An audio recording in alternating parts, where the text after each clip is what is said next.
अध्याय 3. ग्रंथ प्रयोजन अनुज्ञापनम. ग्रंथाचा हेतू व ग्रंथ लिहिण्याला बाबांची संमती.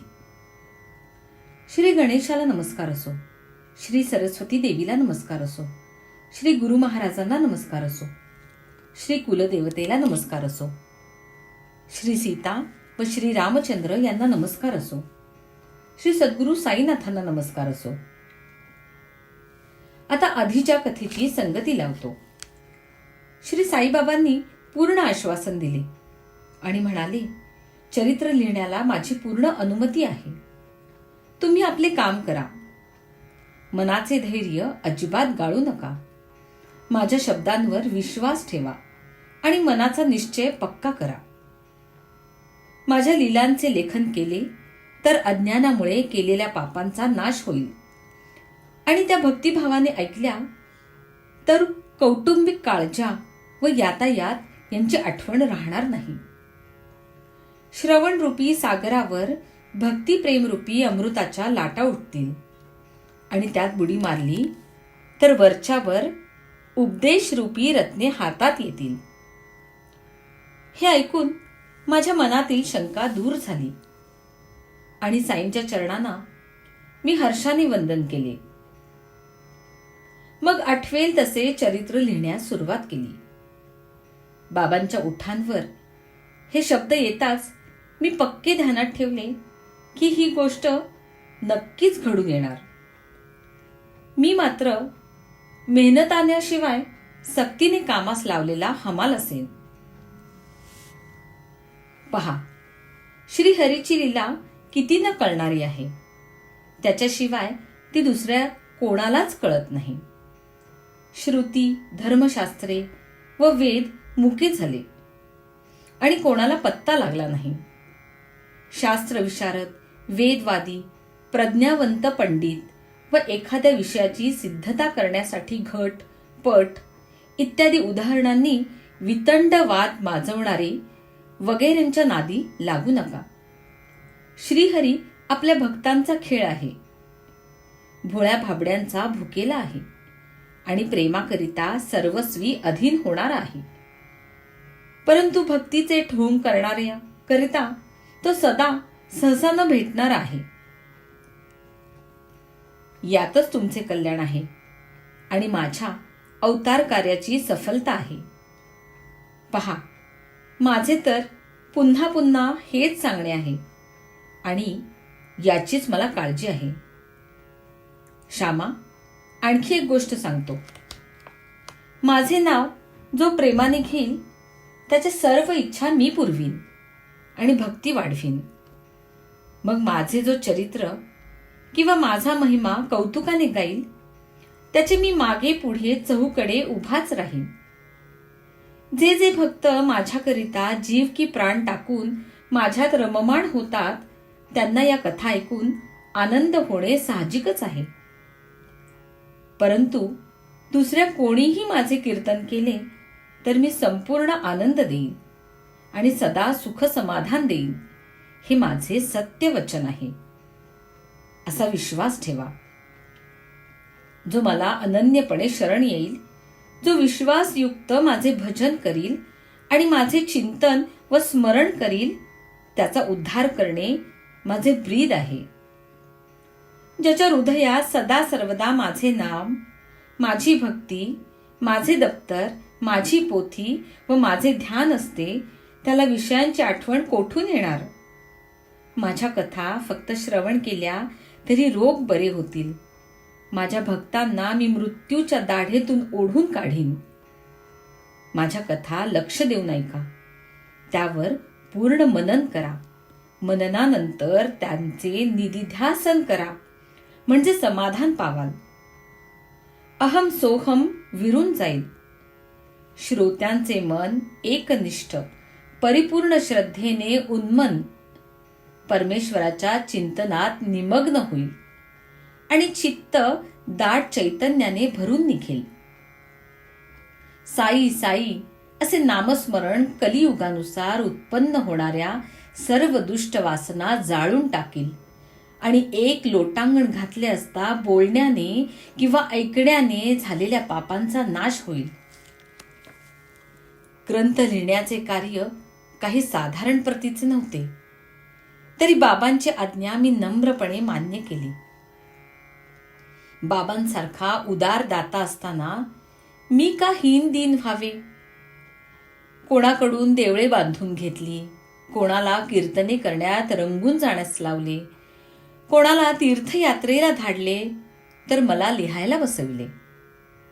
सर्वांपेक्षा मी क्षुद्र, परंतु हा करुणासागर व अत्यंत दयाळू साई माझ्यावर कसा काय प्रसन्न झाला हे मला समजत नाही. गुरुकृपेचे हेच आश्चर्य की जेथे यत्किंचितही ओलसरपणा नसेल तेथे देखील कोरड्या व ताठर झाडाला फुलांचा बहर येतो आणि प्रयत्नाशिवाय दाट फळेही येतात.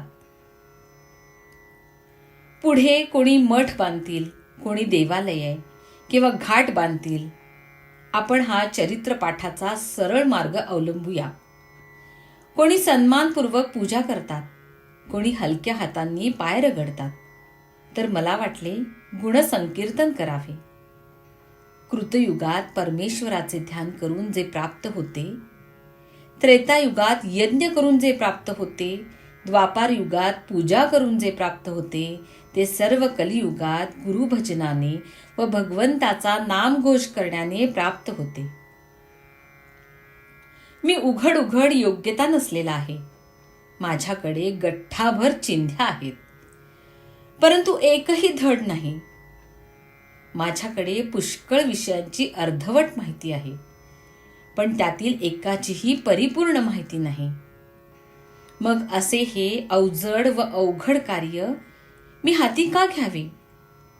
प्रयत्न करता स्वस्थ बसावे, तर आज्ञा मोडल्याचे पाप घडते आणि आज्ञापालन करू लागावे तर ते पार कसे पडेल याची भीती वाटते. समर्थ साईंच्या आपल्या अवस्थेचे यथार्थ वर्णन करणे कोणाला शक्य आहे? भक्तांकरिता कृपा करून ते स्वतःच ते वदवून घेतील. वाणी जेथे पोहोचू शकत नाही तेथे मी का आशा धरावी? परंतु असे बोलण्याला कोणाला निमित्त किंवा जागा मी ठेवली नाही. मी लेखणी हातात उचलली तेव्हाच बाबांनी माझे मी पण घालविले आणि आपली कथा आपणच लिहायला घेतली. तेव्हा त्या कथेचे भूषणही त्यांचेच असणार. हे तर संतांचे चरित्र लिहिणे आहे. संतांशिवाय दुसरे कोणते लिहू शकेल? बाबांचे अतर्क्य गुण समजून घेणे म्हणजे आकाशाला आलिंगन देण्यासारखे आहे. त्यांचे महात्म्य अतिशय गहन आहे. त्याचे वर्णन करण्यासाठी माझ्याकडे बुद्धी नाही. त्यांनीच आपले हे कार्य अंगावर घेऊन वचनमुक्त व्हावे हेच बरे. बाबा, मी जरी जन्माने ब्राह्मण असलो तरी वेद व पुराण हे दोन डोळे नसलेला आहे. माझ्या या जन्माला हा दोष असला तरी मला आपल्यामुळे शोभा आलेली आहे. श्रुती व स्मृती हे ब्राह्मणांचे डोळे आहेत. त्यातील एकाशिवायचा तो काणा तर दोन्ही नसलेला तो आंधळा. मी तसाच हीन दीन आहे. परंतु माझ्या आंधळ्याची आपण काठी असताना मला कोणता त्रास? मी काठी टेकीत टेकीत मागे मागे सरळ मार्गाने चालेन. आता पुढे काय करावे ते मला पामराला कळत नाही. तुम्हीच मला बुद्धी द्यावी आणि आपले कार्य तडीस न्यावे. ज्यांच्यामुळे मुके बोलू लागतात, पंगू मेरू पर्वत ओलांडून जातात, अशी ज्यांची अतर्क्य शक्ती आहे त्यांची युक्ती त्यांनाच ठाऊक. मी तर केवळ पायांचा दास आहे. मला निराश करू नका. जोपर्यंत या देहात श्वास आहे तोपर्यंत आपले कार्य साधून घ्या. श्रोतेजन हो, आता आपणाला हा ग्रंथ लिहिण्याचा हेतू कळला. श्री साई आपणच भक्तांच्या कल्याणाकरिता तो लिहिणारा व लिहविणारा आहे. बासरी किंवा बाजाची पेटी कशी वाजेल यांना चिंता नसेल. ती खटपट वाजवणारीची असते. आपण उगीच कष्टी कशाला व्हावे? चंद्रकांत मण्यातून जे पाझरते ते काय त्याच्या पोटातील अमृत असते? ती तर चंद्राची करामत असते. चंद्राच्या उदयकाळी चंद्राकडूनच ते उत्पन्न केले जाते. तसेच सागराला जी भरती येते ते काय त्याचे आपले कृत्य असते? ते सुद्धा चंद्रोदयावरच अवलंबून असते. सागराचे ते काम नसते. भोवरे किंवा खडक यांना टाळून काही अडथळा न होता होड्या झपाट्याने चालाव्यात म्हणून समुद्रात जसे धोका दर्शविणारे लाल भडक दिवे लावतात, तशाच गोडीने अमृतालाही लाजवतील अशा या साईबाबांच्या कथा संसार सागराच्या दुस्तर पंथाला अगदी सोपा करून टाकतील. या संतांच्या कथा धन्य आहेत. त्या कानावाटे हृदयात शिरल्या की देहाचा अभिमान बाहेर पडतो आणि द्वंद्वांच्या गोष्टीच उरत नाहीत. जसा जसा या कथांचा साठा हृदयात होत जातो तसा तसा मनातला संशय 12 वाटा पळून जातो आणि देहाचा ताठा उतरून ज्ञानाचा खूपच संग्रह होत जातो. बाबांच्या शुद्ध यशाचे जर वर्णन केले किंवा ते प्रेमाने ऐकले तर भक्तांची पापे जळून जातील. हेच परमार्थाचे सोपे साधनही आहे. मायेच्या पलीकडचे ब्रह्म कोणते? ती पार करून जाण्याचा उपाय कोणता? कर्मधर्माचे कसे कसे आचरण केले म्हणजे श्रीहरी आपल्या भक्तांवर प्रसन्न होतो? आत्यंतिक क्षेम, सर्वश्रेष्ठ शाश्वत सुख ते कोणते? भक्ती, मुक्ती किंवा विरक्ती कशाला म्हणतात? वर्णांचे, ब्राह्मण, क्षत्रिय, वैश्य व शूद्र व आश्रमांचे, ब्रह्मचर्य, गृहस्थ, वानप्रस्थ व संन्यास यांच्या वागण्याचे नियम कोणते? वस्तू, परब्रह्म म्हणजे काय? अद्वैते काय? इत्यादी विषय अतिशय गूढ आहेत.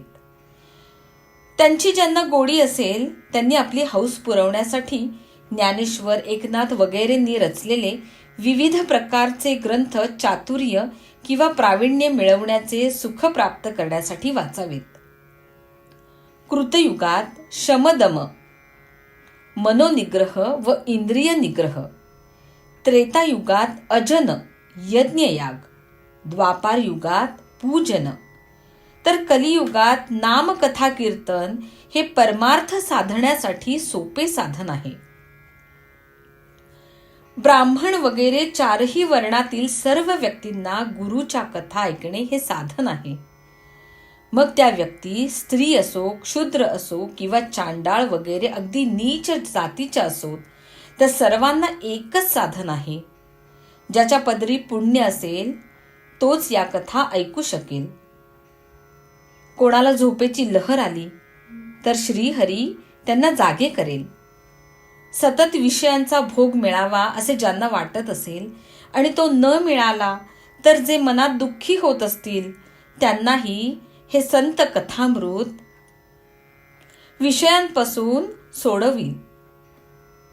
योग, याग, ध्यान किंवा धारणा हे करण्यासाठी फार कष्ट पडतात, परंतु या कथा ऐकण्यासाठी एका अवधाना वाचून आणखी काही त्रास घ्यावा लागत नाही. अशी ही साईनाथांची पवित्र कथा सज्जन व प्रेमळ श्रोत्यांनी ऐकावी. म्हणजे त्यांची प्रबळ 5 महापापे, ब्राह्मणाची हत्या, दारू पिणे, चोरी, गुरुपत्नीशी संभोग व ही पापे करणाऱ्यांशी संबंध ठेवणे जळून संपूर्णपणे नाश पावतील. आम्ही संसार बंधनात घट्ट आवळले गेलेलो आहोत. त्यामुळे आमच्या स्वतःच्या खऱ्या रूपाला वेढे पडलेले आहेत. ते वेढे या कथा ऐकल्याने मोकळे होतील आणि स्वतःच्या आत्म्याचे पहिले खरे रूप दिसेल. या कथांची मरेपर्यंत आठवण राहो त्यांचा सदा मनापासून अभ्यास घडो आणि संसाररूपी वणव्यात होरपळलेल्यांना शांती व मनाचे समाधान लाभो. या कथा भक्तिभावाने वाचल्या किंवा ऐकल्यावर आपोआप साईंचे ध्यान लागो. त्यांचे सगुण रूप डोळ्यांना दिसो आणि हृदयात पक्के ठसो. यामुळे यापुढे सद्गुरु भक्ती घडो. संसाराबद्दल विरक्ती उत्पन्न होवो आणि बुद्धी शुद्ध होऊन गुरुचे स्मरण करण्याची आवड उत्पन्न होवो.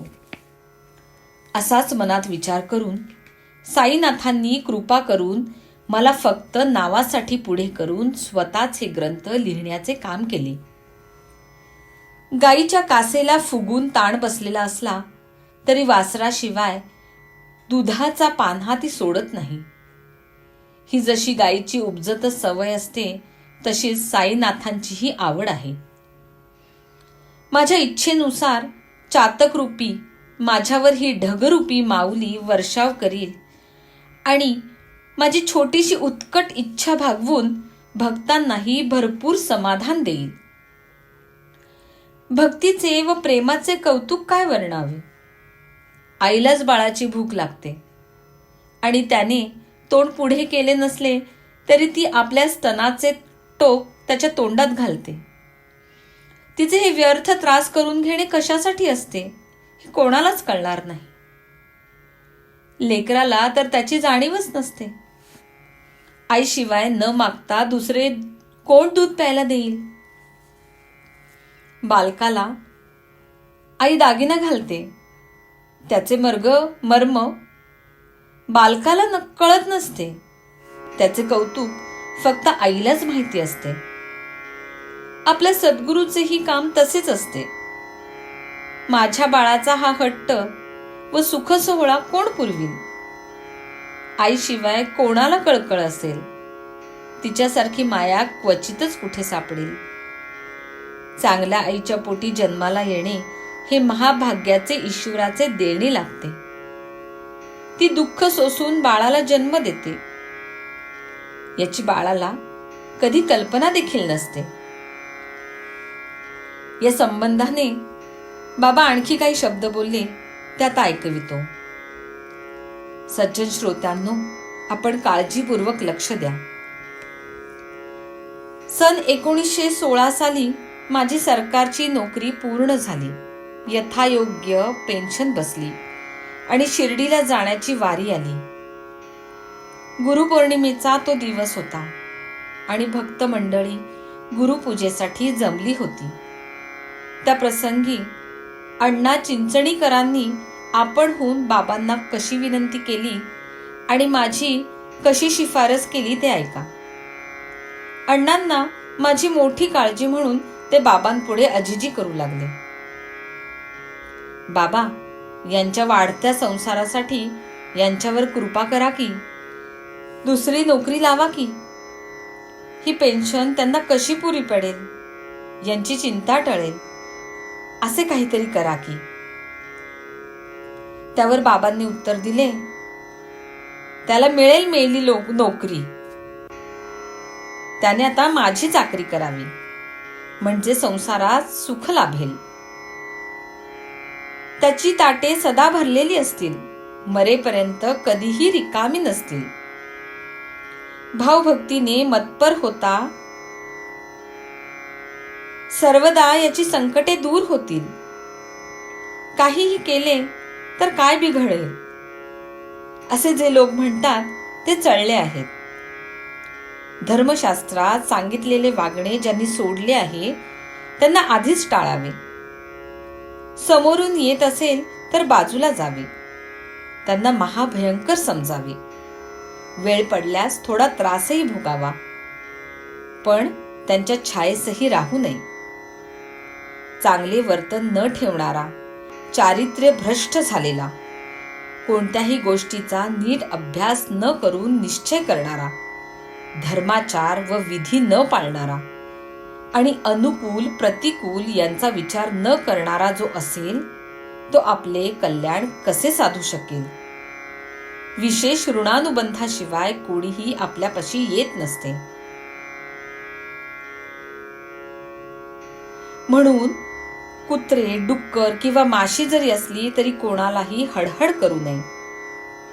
यापुढे त्याने माझी भक्तिभावाने सेवा करावी, म्हणजे देवाधिदेवाला करुणा येईल आणि त्याला कधीही कमी न होणारा धनाचा साठा प्राप्त होईल. तू म्हणशील, मग मी ही पूजा कशी करावी? मी कोण हे कसे खात्रीने जाणावे? साईचा देह तर नाश पावणारा आहे आणि पूजण्यास अगदी योग्य ब्रह्म तर नाश न पावणारे आहे. श्री कृष्ण भगवानाने अर्जुनाला गीतेत सांगितले आहे की 8 प्रकारच्या प्रकृती रूपाने पृथ्वी, आप म्हणजे पाणी, तेज, वायू, आकाश, मन, बुद्धी व अहंकार यामध्ये मी चहूकडे भरलेलो आहे. जे जे काही नाम, रूप व आकार या चराचर सृष्टीत आहे ते मीच 8 प्रकारच्या प्रकृतींनी नटलेलो आहे. ही चमत्कारिक कृती माझीच आहे. ओम हे मला दर्शविणारे आहे. त्याचे उद्दिष्ट मी एकच आहे. विश्वाच्या बाह्य स्वरूपात अनेक वस्तू आहेत, पण त्या सर्वात देखील मी एकच भरलेला आहे. आपल्याशिवाय जेथे आणखी दुसरी वस्तू नाही तेथे पहा. इच्छा कशाची असणार? अवघा मीच ठिकठिकाणी 10 दिशांमध्ये भरलेलो आहे. सर्व ठिकाणी मीच पूर्णपणे आहे. या भावनेमुळे मी व माझे हा भाव वितळून जातो. त्याला इच्छा करण्यासारखे काय असेल? तो सर्व ठिकाणी संपूर्णपणे असतो आणि इच्छा या बुद्धीत उगवतात. त्यांचा आत्म्याशी संबंध नसतो. साई महाराज हे मूर्तिमंत आपले आत्माच आहेत. तेथे कामनांची स्फूर्ती ती कुठली? कामनांचे नाना प्रकार आहेत, पण ते मी कोण याचा अर्थ कळताच विरून जातात. जशा गारा सूर्याच्या किरणांनी तापल्या की वितळून जातात. मन, बुद्धी वगैरे इंद्रियांसह मी स्थूल विराट नव्हे, तसेच मी सूक्ष्म हिरण्यगर्भ नव्हे. मी तर अनादी प्राचीन साक्षी आहे. अशा प्रकारे गुण व इंद्रिये यांच्या पलीकडच्या विषयांविषयी मला आसक्ती नाही. माझ्याशिवाय या जगात रिकामी जागा नाही. करता करविता मी नव्हे. मन, बुद्धी इत्यादी इंद्रिय समूह अवघे जड आहेत. याची जेथे जाणीव असते तेथेच विरक्ती प्रकट होत असते आणि ज्ञानाचे आवरण दूर केले जात असते, हे लक्षात ठेवा. जेथे आपल्याला आत्मस्वरूपाची आठवण राहत नाही तेथेच मायेचा प्रादुर्भाव होतो. जेथे मी दाट चैतन्य स्वरूप आहे याची आठवण ठेवली जाते तेथे शुद्ध व पूर्ण आनंद उत्पन्न होतो. त्या माझ्याकडे वृत्ती फिरवावी. तीच माझी सेवा व तीच माझी भक्ती होय. चैतन्ययुक्त आनंद असा जो मी, त्याचा प्रत्यक्ष अनुभव घेऊन जी शुद्ध अवस्था प्राप्त होते त्यालाच ज्ञान म्हणतात. अयम आत्मा ब्रह्म. हा आत्मा ब्रह्मच आहे. प्रज्ञानमानंद ब्रह्म. ज्ञान व आनंद म्हणजे ब्रह्म होय. हे जगत वास्तविक किंवा खरे नाही, म्हणून त्याच्याविषयी भ्रम होतो. वास्तविक असे जे ब्रह्म ते मीच आहे. नित्य, शुद्ध, बुद्ध, मुक्त व सत्य असा मी साक्षात वासुदेव आहे आणि ओम याच्याशी संबंधित आहे. त्या माझे श्रद्धा व भक्तिपूर्वक केलेले पूजन स्वतःचे कल्याण करणारे असते. असा मी कोण ते समजून माझे यथार्थ पूजन करावे. आणि अनन्य शरण होऊन माझ्यामध्ये एकरूप होऊन जावे. नदी समुद्राला शरण गेल्यावर पुन्हा परतून येईल का? समुद्राला आलिंगन दिल्यावर तिचे वेगळेपण, नदीपण उरेल का? तेलाने भिजलेली कापसाची वात दिव्याच्या ज्वालेला भेटायला गेली तर ती स्वतःच दिव्य तेज होऊन जाते. तशीच संतांच्या चरणी शरण गेल्यावर आपली स्थिती होते. दाट चैतन्ययुक्त असा जो अल्ला मालिक, याशिवाय ज्याच्या चित्ताला चिंतन नाही, जो शांत, निरपेक्ष व समदर्शन आहे, त्याला मी पण कसे असेल? निर्ममत्व, कशाबद्दल मोह किंवा आसक्ती नसणे, निरहंकृती, कोणत्याही कर्माचा अहंकार नसणे, निर्द्वंद्व, सुख दुःख, लाभ हानी इत्यादी परस्पर विरोधी मनोविकारांपासून अलिप्त असणे. या 4 गुणांची जेथे वस्ती तेथे मीपणाची स्थिती ती कुठली? तात्पर्य हे की हे 8ही गुण श्री साईंच्या अंगी असताना मीपणाला तेथे कसे स्थान असेल आणि मीपण ते कसे उपयोगात आणले जाईल?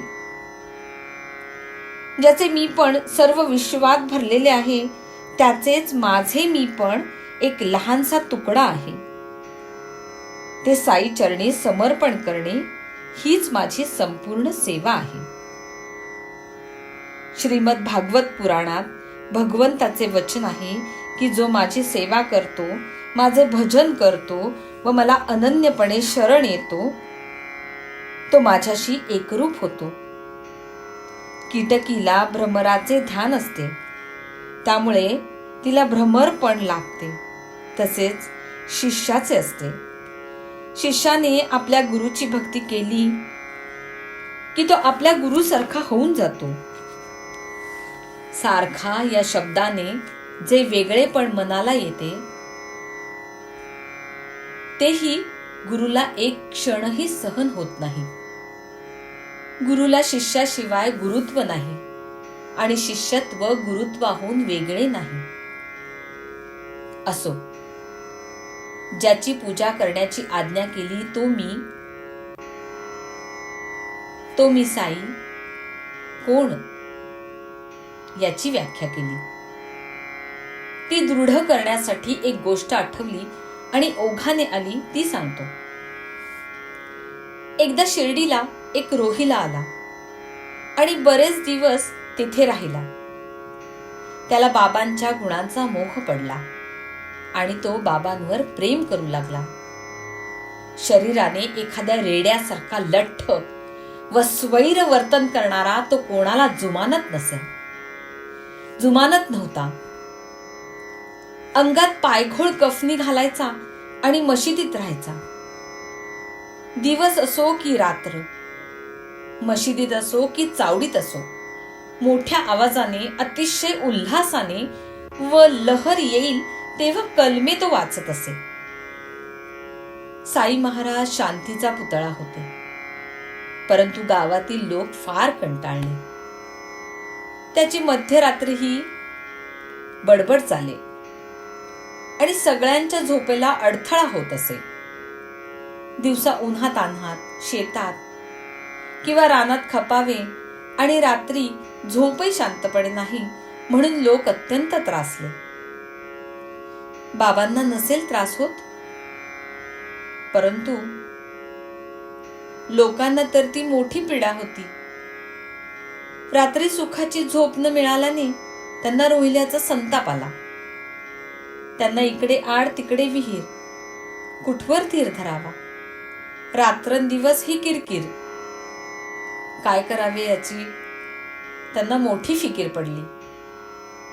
रोहिला आधीच माथे फिरू, त्यातून त्याला बाबांचे मोठे उत्तेजन, त्यामुळे तो फार बेताल झाला. चढेल व ताठर झाला. लोकांना वाटेल तसे बोलू लागला आणि मर्यादेबाहेर बेभान उलटला. मग गावही त्याच्यावर फिरला. साई माऊली अत्यंत मायाळू, शरणांगताला पाठीशी घालणारी. म्हणून गावची सर्व मंडळी गयावया करून विनंती करण्यासाठी बाबांपाशी आली. परंतु बाबांनी लक्ष दिले नाही. उलट गावकऱ्यांनाच ते म्हणाले, रोहिल्याला सतावू नका, तो मला फार आवडतो. या रोहिल्याची बायको घरघुशी आहे. त्याच्याजवळ नांदणे तिला जमत नाही, म्हणून त्याला चुकवून ती अवदसा माझ्यापाशी यायला उत्सुक झाली आहे. त्या रांडेला पडदपोशी म्हणजे पडद्याची किंवा बुरख्याची चाल जिला माहीत नाही अशी तिने लाज लज्जा वेशीवर टांगली आहे. तिला बाहेर घालवून दिली तरी ती बलात्काराने घरात घुसते. ओरडणे थांबण्याची संधी घेऊन ती दुर्बुद्धी राण घरात घुसू पाहते. परंतु ओरडू लागला की ती खात्रीने पळून जाते आणि मला सुख समाधान लाभते. त्याच्या वाटेला कोणी जाऊ नका, त्याला मुक्त कंठे ओरडू द्या. त्याच्याशिवाय मला रात्र निघत नाही. त्याच्यामुळे मला मोठे सुख मिळते. त्याचे असे ओरडणे मला फायद्याचे आहे. हा परोपकार करणारा रोहिला मला अत्यंत सुखदायक आहे. त्याला वाटेल तसे ओरडू द्या. त्यातच माझे कल्याण आहे. नाहीतर ती दुष्ट रोहिली मला कष्ट देईल. ती स्वतः जेव्हा थकेल तेव्हा आपोआप स्वस्थ बसेल. मग तुमचा कार्यभाग साधेल आणि ती रांड मलाही झोंबणार नाही. साई महाराजांनी असे म्हटल्यावर तेथे इलाजच खुंटला. बाबांच्या मनाला याचा गोंगाट वाटत नाही. मग आम्हाला काय उपयोग? आधीच रोहिल्याला ओरडण्याची आवड, त्यात आता बोंबाबोंब करण्यास मोकळीक.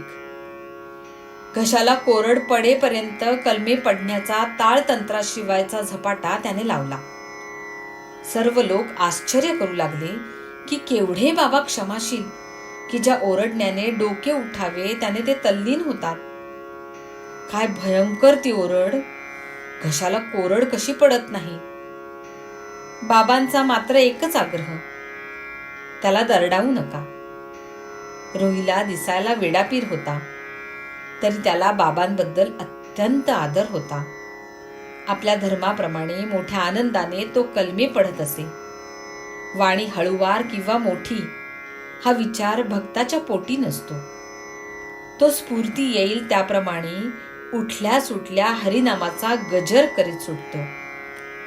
आपल्या स्वाभाविक घरघर आवाजाने अल्लाहू अकबर असा नाम गजर रोहिला करीत असे आणि सदा आनंदयुक्त मनाने कलमे पढत असे. ज्याला हरिनामाचा कंटाळा त्याच्या विटाळाला बाबा भीत असत. ते म्हणत, ज्याला भजनाचा छंद आहे त्याला उगीच का हाकलविता. जेथे माझे भक्त भजन करतात तेथे मी झोपही न घेता वास करीत असतो. या भगवंताच्या वचनाची प्रचिती बाबांनी अशा प्रकारे दाखवली. ओले कोरडे मागून खाणाऱ्या नाहीतर उपाशी राहणाऱ्या रोहिल्याला बाईल ती कुठली आणि बाबांपाशी जाईल ती कोठून. रोहिला कफल्लक, एक पैसाही त्याला मोलाचा. त्याचे कसले लग्न व कुठली बायको. बाबा तर बालपणापासून ब्रह्मचारी. ही सारी कथा काल्पनिकच.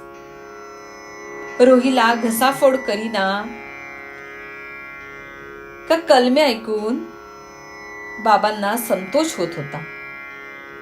ती ते रात्रंदिवस ऐकत असत. झोप जणू काय त्यापुढे विषच होते. कुठे कलम्यांची उपदेशपूर्ण वाणी व कुठे गावकऱ्यांची पोकळ गाऱ्हाणी. त्यांना ठिकाणावर आणण्यासाठी बाबांचे हे सोंग होते. अशा तऱ्हेने ज्याची नामस्मरणावर प्रीती त्या रोहिल्याची संगत मला आवडते. हे आपले मत सगळ्यांना अनुभवासकट बाबांनी दाखवून दिले. दृश्य, द्रष्टा व दर्शन हे सर्वच ज्याला गाढ चैतन्याने भरलेले वाटते, तो मग ब्राह्मण असो की पठाण, त्याला दोघेही सारखेच.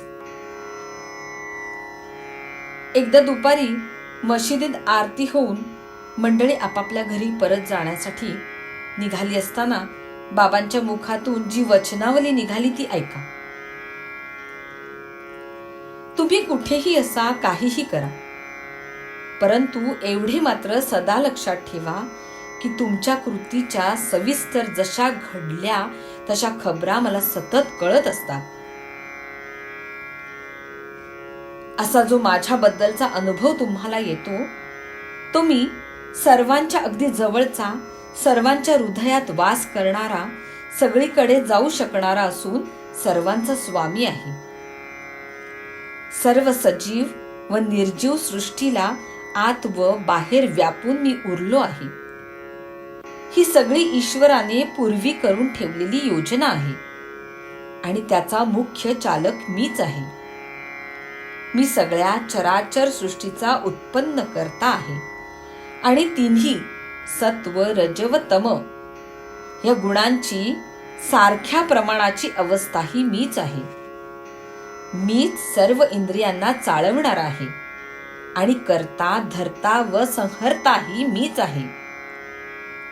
माझ्याकडे जो लक्ष लावतो त्याला कोणतेही संकट नसते, परंतु ज्याला माझा विसर पडतो त्याला माया चाबकाचे फटकारे मारते, म्हणजे छळते.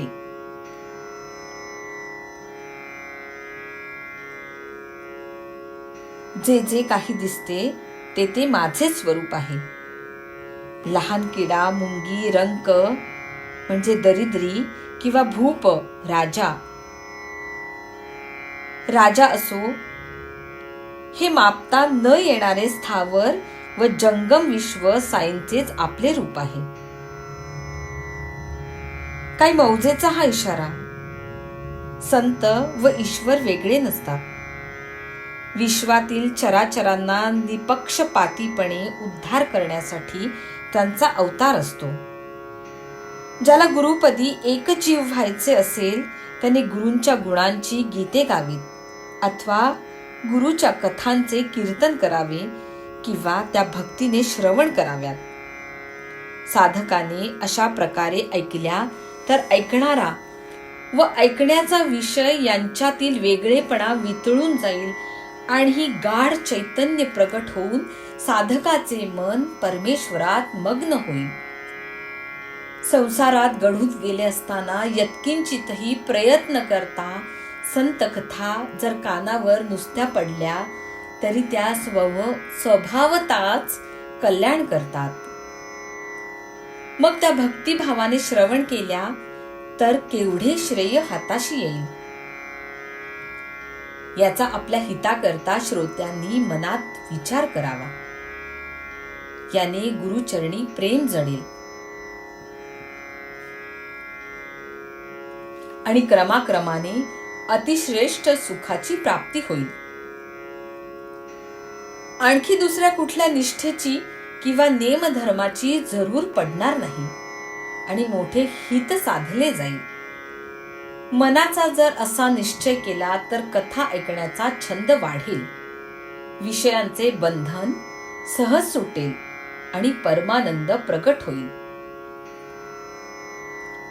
बाबांची मधुर वचनावली ऐकून मी मनात निश्चय केला की येथून पुढे नरसेवा सोडून गुरुची सेवा करीत राहावे. परंतु मनाला हुरहुर लागली की अण्णा चिंचणीकरांच्या विनंतीला उत्तर देताना बाबा मिळेल मेली तया नोकरी असे जे म्हणाले त्याचा अनुभव येईल का. बाबांचा शब्द खाली पडेल असे तर सहसा कधीच घडणार नाही. नरसेवेचा संबंध जोडला तर जाईल, परंतु मोठे हित काही जोडले जाणार नाही. अण्णांचे विचारणे स्वयंस्फूर्तीचे होते, परंतु माझी ही इच्छा नव्हती असे नाही. ही अनिच्छा किंवा नशिबात असेल ते भोगण्याची इच्छा नव्हती. माझ्याही मनात होते की नोकरी मिळावी आणि संसार निर्वाहाची सोय लागावी. साईबाबा मात्र बोटाने गुळ दाखवित होते आणि औषध पाजित होते. त्या औषध गुळाच्या आशेने मी प्यायलो आणि सुदैवाने संतुष्ट झालो. कल्पना नसताना नोकरी लागली आणि मी पैशाच्या लोभाने ती स्वीकारली. नोकरी कायमची नव्हती, आल्या पायाने परत गेली आणि बाबांनी कधीही नाश न पावणारे सुख भोगण्यासाठी मला जागच्या जागी बसविले. हे संपूर्ण स्थावर व जंगम जगत खरोखर भगवंताचे स्वरूप आहे. परंतु भगवंत जगताहूनही पलीकडे असलेला सर्वश्रेष्ठ परमेश्वर आहे. ईश्वर जगताहून वेगळा नाही, परंतु जगत ईश्वराहून वेगळे आहे. जगत उत्पन्न झाले तेव्हापासूनच त्यात चेतन व अचेतन वस्तू आहेत आणि त्या सर्वांचा मूळ आधार ईश्वर आहे. ईश्वराची पूजास्थाने 8 प्रकारची आहेत.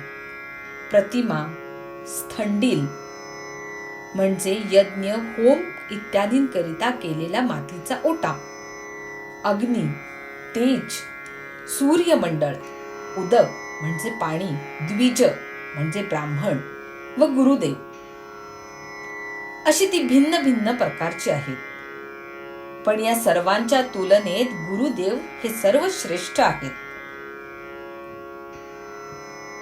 श्रीकृष्ण स्वतः पूर्ण ब्रह्म असून देखील सांदीपनी गुरूंचे पाय धरीत असे आणि म्हणत असे, सद्गुरूचे स्मरण केले म्हणजे मी नारायण संतुष्ट होतो. माझ्यापेक्षा सद्गुरूची केलेली स्तुती मला जास्त आवडते. सद्गुरूचे महात्म्य असे श्रेष्ठ व समजण्यास कठीण आहे. गुरुचे भजन ज्याला आवडत नाही तो एक अभागी खरा. जन्म मरणांच्या येरझाऱ्या भोगतो आणि आपल्या हिताचे मातेरे करून घेतो. पुन्हा जन्म व पुन्हा मरण हे सततचे भटकणे तर मागे लागलेले आहे. म्हणून कथा श्रवण करून आपण उद्धार करून घेऊया. संतांच्या तोंडच्या सहज गोष्टी अविद्येच्या गाठी तोडतील आणि मोठी संकटे पार करून नेणाऱ्या होतील. म्हणून त्या मनात साठवून ठेवूया. वेळ कशी येईल आणि मेळ कसा घालून दिला जाईल कोणास ठाऊक. हा सर्व अल्ला मियाचा खेळ आहे. प्रेमळ भक्तांनी प्रेक्षक व्हावे. तीव्र बुद्धीचे बळ नसताना साईसारखा समर्थ गुरु मला लाभला, हे काय सबळ दैवामुळे म्हणायचे? हा देखील त्याचाच खेळ असावा. ग्रंथाचे प्रयोजन सांगितले. मला बाबांनी जे प्रोत्साहन दिले तेही सांगितले. त्या अनुसंधानाने बाबांकडून आपले ब्रह्मपण म्हणजे मीच ब्रह्म आहे याचे आणि आपले पूजन कसे करावे याचे मार्गदर्शन झाले. आता श्रोतेजन, आपण पुढील अध्याय श्रवण करा, ज्यात समर्थ साईनाथांचे शिर्डीत अवतरण कसे झाले याचे वर्णन केले जाईल. लहान थोर तुम्ही सारे भोळे भाविक भक्त हो, एक क्षण संसाराच्या कटकटी व चिंता बाजूला ठेवून हे साईंचे आगळे चरित्र ऐका. साईबाबा स्वतः जरी निर्विकारी असले तरी ते नटनाटकी अवतारी असल्याने आपल्या मायेच्या कार्याचा मेळ बसवण्यासाठी एखाद्या संसारी माणसाप्रमाणे व्यवहारात वागत असत. ज्याच्या पवित्र चरण कमलांचे समर्थ साई या लहानशा मंत्राने ध्यान केले जाते व जो भक्तांना संसारातून मुक्ती देण्याची सूत्रे हलवीत असतो, त्याच्या कथा पवित्र करणाऱ्या आहेत. सारांश, हे साई चरित्र पवित्र आहे. ते जो वाचेल त्याचे तोंड पवित्र होईल, जो ऐकेल त्याचे कान पवित्र होतील आणि अंतःकरणही पवित्र होईल.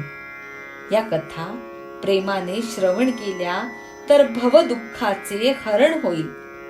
अत्यंत कृपाळू साई प्रसन्न होईल आणि संपूर्ण शुद्ध ज्ञान प्रगट होईल. लय, कथा ऐकता ऐकता झोप लागणे. विक्षेप, कथेत मन न लागणे.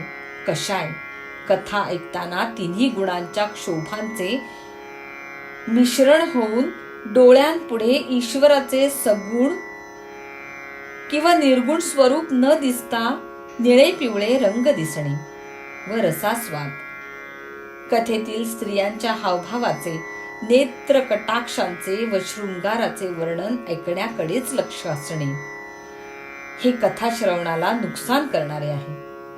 हे अडथळे दूर करा, म्हणजे श्रवण सुखकारक होईल. उद्यापनासहित व्रतवैकल्ये नकोत. शरीराचे शोषण करणारे उपास तापास नकोत, किंवा तीर्थयात्रांचे भटकणे नको. केवळ या चरित्राचे श्रवण पुरे. खरे प्रेम असावे, भक्तीचे वर्म जाणावे, म्हणजे श्रेष्ठ परमार्थ हातात येईल आणि अशुभ व त्रासदायक अविद्येचा नाश होईल. इतर साधनेचा शीळ नको.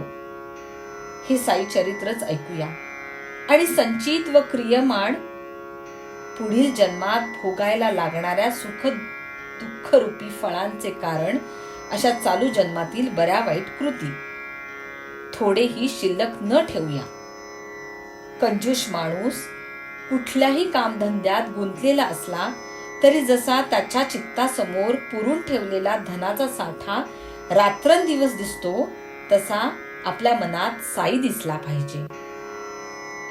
सर्वांचे कल्याण असो.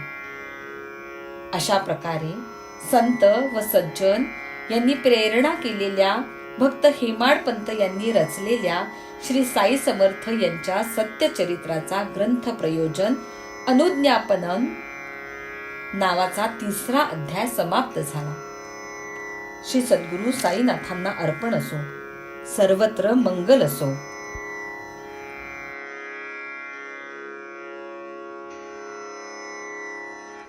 शिर्डी सजाचे लागतील पाय, टळती अपाय सर्व त्याचे. माझ्या समाधीची पायरी चढेल, दुःख हे हरेल सर्व त्याचे. जरी हे शरीर गेलो मी टाकून, तरी मी धावेन भक्तांसाठी. नवसास माझी पावेल समाधी, धरा दृढ बुद्धी माझ्या ठाई.